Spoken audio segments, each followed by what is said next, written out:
नमस्कार मित्रांनो, मी सुहानी सूर्यवंशी आणि तुम्हा सर्वांचं स्वागत आहे एस क्लास एज्युकेशन मध्ये. आज आपण बघणार आहोत एक basic introduction 10th standard Marathi बद्दल. पेपर पॅटर्न आणि त्यासोबतच एकूण जी पुस्तकाची ओळख वगैरे ज्याला आपण म्हणतो तर ती आपण करणार आहोत. कारण आपल्याकडे गद्य, पद्य विभाग, स्थूल वाचनाचा विभाग आहे, व्याकरण आहे आणि उपयोजित लेखन आहे. बघा तुमच्या पेपर पॅटर्न मध्ये पण स्टार्टिंग विथ पहिला विभाग असतो गद्याचा, ज्यामध्ये आपल्या पुस्तकामधले जे पॅसेजेस आहेत ते दोन पॅसेज म्हणजे दोन पाठाचे पॅसेज दिले जातात आणि एक जो आहे तर तो अपठित म्हणजे बाहेरून असतो. त्यानंतर येतं ते म्हणजे पद्य सेशन, ज्याच्यामध्ये कविता विचारल्या जातात. एक कविता असते प्रश्नोत्तरासाठी, एक कविता असते ज्याच्यावरती तुम्हाला रसग्रहण वगैरे करायचं असतं, एका कवितेवरती कवितेची माहिती लिहायची असते. अशा पद्धतीने तुम्हाला कविता विचारल्या जातात. त्यानंतर आहे स्थूल वाचन. आता स्थूल वाचनामध्ये कोणते चॅप्टर्स येतात, स्थूल वाचन काय आहे, हे सगळं मी तुम्हाला आता एक्सप्लेन करणार आहे. त्यानंतर चौथा विभाग आहे तो म्हणजे व्याकरणाचा किंवा ग्रामरचा. पाचवा विभाग आहे तो म्हणजे रायटिंग स्किलचा म्हणजे उपयोजित लेखनाचा. तर अशा पद्धतीने आपल्याकडे 5 विभागांचा हा पेपर असतो.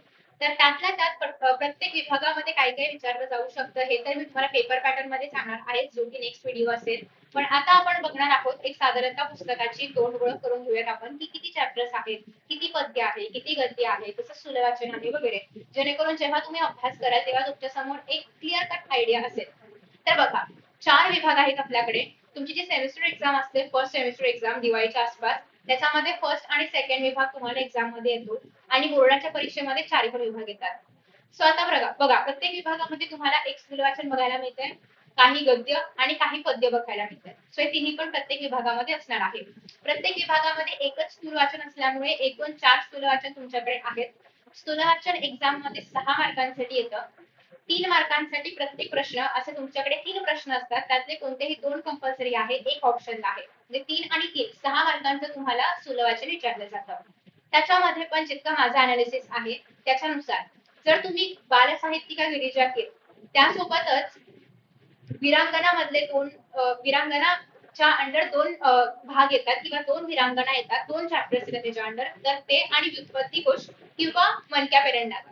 सो मनक्या पेरेंट किंवा व्युत्पत्ती दोघांपैकी एक काहीतरी करायचं आहे आणि बालसाहित्यिका विरांगना हे दोन्ही कंपल्सरी करायचे आहे. अनालिसिस यासाठी आहे कारण जर मनक्या आलं तर व्युत्पत्ती कोश येत नाही आणि व्युत्पत्ती आलं तर मनक्या येत नाही, असं मोस्टली काही वर्षी झालेलं आहे. त्यामुळे या दोघांपैकी काहीतरी एक करा आणि हे 2 मात्र कंपल्सरी करा. ठीक आहे. बरं, हे सगळं मी तुम्हाला पेपरच्या ज्या खाचाखुचा आहेत त्यानंतर सांगेन एक्झामच्या वेळेस. आता सध्या मात्र सगळा अभ्यास करायचा आहे. ओके. सो बघा, सगळ्यात पहिल्यांदा तुम्हाला बघायला मिळते जय जय जय जय हे भारत देशा. ही जी कविता आहे फक्त वाचनासाठी आहे. तुम्हाला याच्यावरती एक्झाम मध्ये एकही प्रश्न विचारला जात नाही. त्यामुळे त्याचा पाहायला गेलं तर एक्झामसाठी ही कविता नाहीये. फक्त तुम्ही वाचू शकता, चाल ताल लावू शकता, यासाठी ही आहे. ठीक आहे. सो एक्झाम मध्ये यातलं काहीच नाही येणार. बोरा तो मराठी गद्य आहे, एक्झाम मध्ये पॅसेज दिला जातो, याच्यावरती क्वेश्चन आणि आन्सर्स विचारले जातात. 2 पॅसेज पठित एक्झाम मध्ये येतात आणि एक अपठित येतो. आजी कुटुंबाचा आग्रह अगेन पॅसेज विचारला जातो एक्झाम मध्ये. उत्तम लक्षण पद्य विभागामध्ये कविता विचारली जाते, प्रश्नोत्तरासाठी असेल किंवा कवितेची माहिती लिहायला असेल. वसंत हृदय चैत्र हे पण गद्य आहे, त्यामुळे पॅसेज मध्ये विचारलं जाणार. वस्तू कविता आहे, कवितेवरती माहिती लिहा, रसग्रहण करा, यासाठी तुम्हाला विचारलं जाऊ शकतं. गवताचे पाते अतिशय लहान पॅसेज आहे, त्याच्यामुळे करायला पटकन होतो, इझी पण आहे. वाट पाहताना कविता आहे, सॉरी वाट पाहताना चॅप्टर आहे, त्याच्यामुळे पॅसेज तुम्हाला याच्यावरचा विचारला जातो. अश्वाचं चित्र अगेन कविता आहे, याच्यावरती पण ऍक्च्युली तुम्हाला ना पाहायचं म्हटलं तर प्रत्येक जो विभाग आहे त्याच्यामध्ये 2-2 कविता आहेत पहिल्या विभाग वगळता, कारण पहिल्या विभागामध्ये पहिली कविता आपण पकडत नाही आहोत. तर प्रत्येक विभागामध्ये 2 याप्रमाणे 8 कविता आहेत, पण एक त्यातली कामाची नाहीये पेपरसाठी, त्याच्यामुळे 7 कविता ज्या आहेत त्या तुम्हाला आहेत. त्या 7 पैकी 4 कविता पेपरमध्ये येतात, कारण एक प्रश्नोत्तरासाठी येते, एक माहितीसाठी येते, रसग्रहणासाठी येते आणि एक अजून येते. सो या 4 कविता तर कंपल्सरी येणाऱ्या 7 पैकी, त्याच्यामुळे तुम्हाला कवितांवरती खूप फोकस करायचा आहे. अप्पांचे पत्र चॅप्टर आहे, यावरती मोस्टली काही वर्षी तरी पॅसेज आलेला नाही याच्यामध्ये एक्झाम मध्ये. मनक्या पहिल्यांदा स्थूल वाचन आहे. स्थूल वाचनामध्ये बेसिकली तुम्हाला पॅसेज नाही दिला जात, तुम्हाला फक्त प्रश्न दिले जातात. आतापर्यंत मी म्हटलं की जे सगळे गद्य आहे त्याचे पॅसेजेस वगैरे दिले जातात आणि तुम्हाला उत्तर शोधून लिहायचे असतात. पण स्थूल वाचनामध्ये असं नाहीये. स्थूल वाचन तुम्हाला स्वतःला आधी वाचावं लागतं आणि ते लक्ष ठेवावं लागतं आणि पेपरमध्ये फक्त लक्षात ठेवल्यानुसार तुम्हाला उत्तरं लिहावी लागतात. सो ते तुम्हाला नीटच करायचं आहे. नेक्स्ट आहे गोष्ट अरुणिमाची, हा पण एक पॅसेज साठी विचारला जाणारा चॅप्टर आहे. भरतवाक्य कविता आहे. करते सुधारक कर्वे पॅसेज साठी आहे. काळे केस पॅसेज आहे. होद आणखी थोडेसे पण कविता आहे.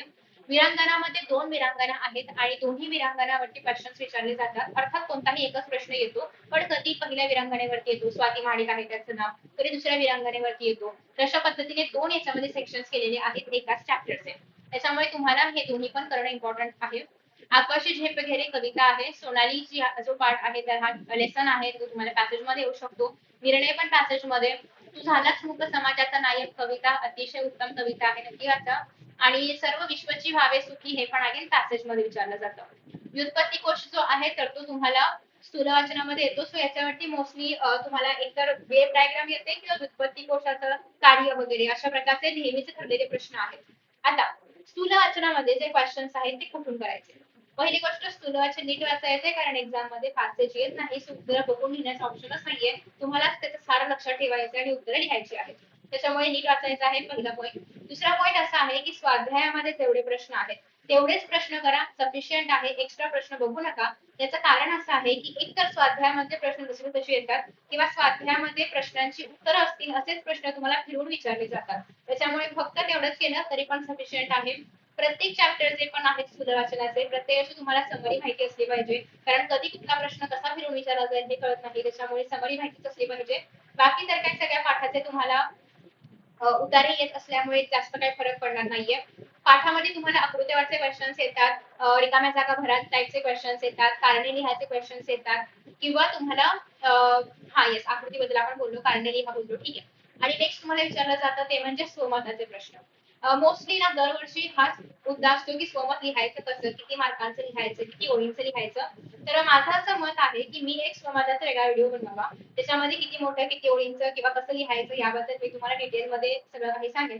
किंवा इव्हन कुठल्या पाठातून कुठलं स्वमत येऊ शकतं याच्याबद्दल पण आपण त्याच्यामध्ये डिस्कशन करूयात, जेणेकरून तुम्हाला सुरुवातीपासूनच एक बेसिक आयडिया मिळत जाईल. आणि परत जे एंड मोमेंटला होतं की परीक्षा जवळ आली आहे, कळतच नाही काय आणि कसं लिहायचं, तर ते पॅनिकनेस किंवा तो स्ट्रेस नकोय आपल्याला.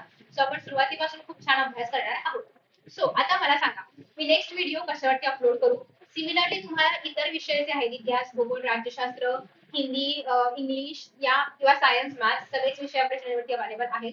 सो कुठल्या विषयाचं अशा पद्धतीने मी तुम्हाला एक्सप्लेन केलं पाहिजे सिलेबस, की नक्की कुठल्या सेक्शन मध्ये येतं, किंवा सायन्स मध्ये प्रत्येक चॅप्टर मध्ये थोडंसं वरचेवर झलक फक्त की काय काय आहे, किंवा तुम्हाला इंट्रोडक्शन फक्त की एक्झॅक्टली कुठल्या चॅप्टर मध्ये 4-5 ओळीमध्ये सांगायचं की काय आहे, मॅथ्स मध्ये काय आहे, असं तुम्हाला लेक्चर्स हवे आहेत का हे मला खाली कमेंट मध्ये सांगा, सो दॅट मी त्याप्रमाणे प्लॅनिंग करेन आणि अपलोड करेन. बाय द वे हा व्हिडिओ बघितल्याबद्दल थँक्यू सो मच. आणि अर्थात आतापर्यंत ज्याप्रमाणे सपोर्ट येते त्याप्रमाणे नक्की द्या. खाली कमेंट बॉक्स मध्ये कमेंट करून सांगा की नेक्स्ट व्हिडिओज कोणते हवे आहेत. तर तुम्हाला सगळ्यांनाच पुढच्या या पूर्ण 10th जर्नीसाठी ऑल द बेस्ट. आणि खूप सारे सेशन्स व्हिडिओज मी अपलोड करणार आहेत या पूर्ण सगळ्या विषयांवरती किंवा सगळ्या सिलेबस वरती, ते पण नक्की चेकआउट करत राहा. सबस्क्राईब करा जेणेकरून तुम्हाला या सगळ्याच नोटिफिकेशन मिळत राहील. Thank you so much and see you in the next video. Bye.